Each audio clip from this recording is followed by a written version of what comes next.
Tonight we report on the identity of a woman who allegedly shot her husband, and narcotics detectives visit families for a Christmas surprise. I'm Alan Troop, and we have all this and much more on Ifiber One News.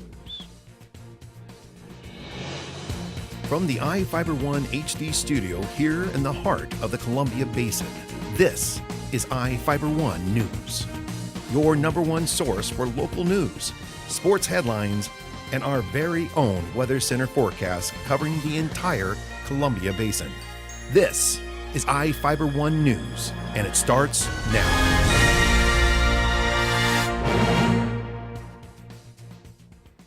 Josephine Bitterman was identified as the woman who allegedly shot her husband Tuesday afternoon at their home near Soap Lake.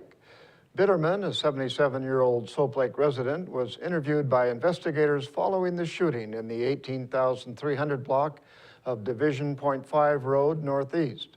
Bitterman reportedly shot her 78-year-old husband once in the abdomen after an argument.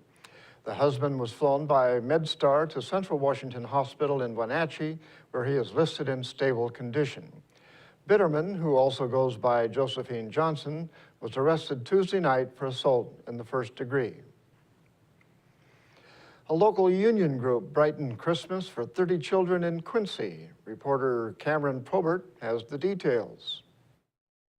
Several Quincy children are receiving a gift courtesy of a union working on Microsoft's expansion. Local 598 Steam Fitters and Plumbers gave 30 bicycles and helmets to Grant County Fire District 3 and the Quincy Police Department to distribute to needy children.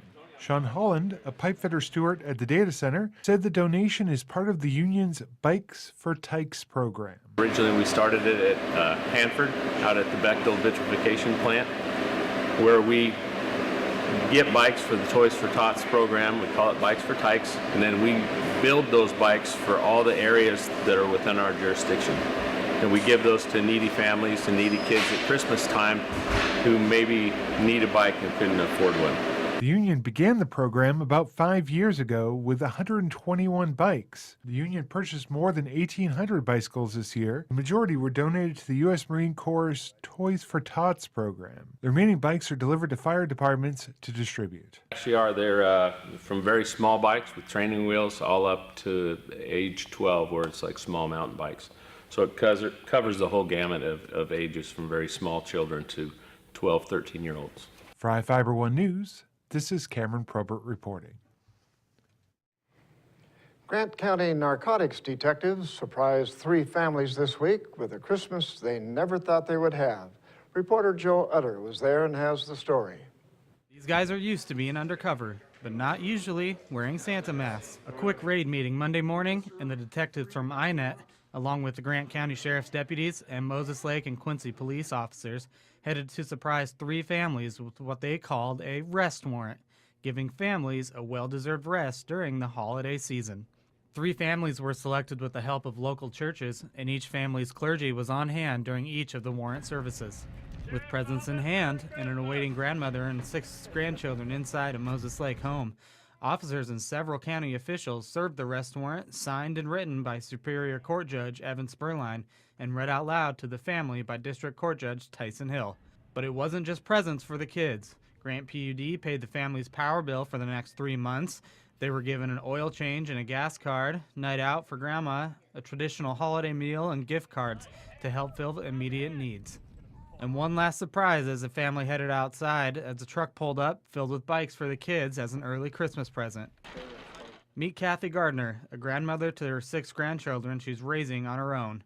She called the day a miracle for her family. Oh, it just means so much. We were just praying and asking God and believing God for a miracle, and He showed up.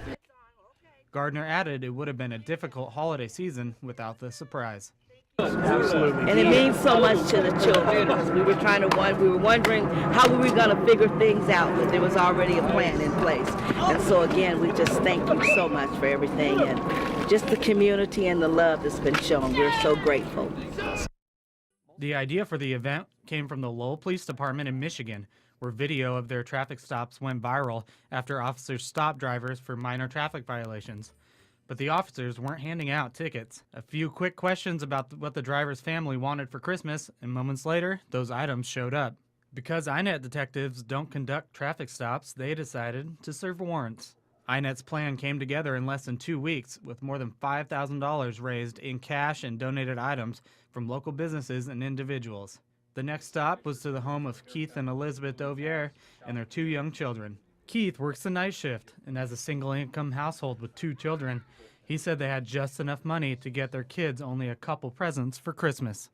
Their 2 children were staying with grandparents and will have quite the surprise to come home to. The criminal justice system as a whole has had a tough past few weeks across the nation. Monday's event showed compassion and cooperation within the Grant County criminal justice system, from judges to deputies. It warms my heart, it really does, to be able to have this kind of outpouring of support, not only monetarily but personnel-wise and families, to be able to help someone out a little less fortunate during the holiday season. So I think we're going to do it right and make sure that we make their Christmas today. This is Joe Utter reporting for Ifiber One News. A Moses Lake man allegedly attacked a man with a pistol after accusing him of stealing a tablet. Prosecutors charged Elijah Fletcher, a 24-year-old man in Grant County Superior Court, with burglary in the 1st degree, assault in the 2nd degree, unlawful imprisonment, and obstructing a law enforcement officer. Fletcher reportedly told police the victim and another man contacted him because his door was open. When Fletcher returned home, he noticed his tablet was missing. He reportedly learned from another person the victim tried to sell the tablet. He returned to the victim's home and pushed him into a bathroom. The victim claimed Fletcher hit him twice with a pistol, and Fletcher forced him to leave with him to retrieve the tablet. When officers arrived, Fletcher allegedly fled through a series of lawns before he was found hiding in a shed. And now we take a look at people being sought by law enforcement. This is Sheriff Tom Jones with the Grant County Sheriff's Office. Each of the people you see here have a warrant for their arrest. If you see any of these people, we ask you do not attempt to detain or apprehend them, but call us at 509-762-1160 or send us an email at crimetips@co.grant.wa.us. If the person is presenting a danger, call 911. With your help, we can bring these people to justice and make our community safer. And we'll be back right after this.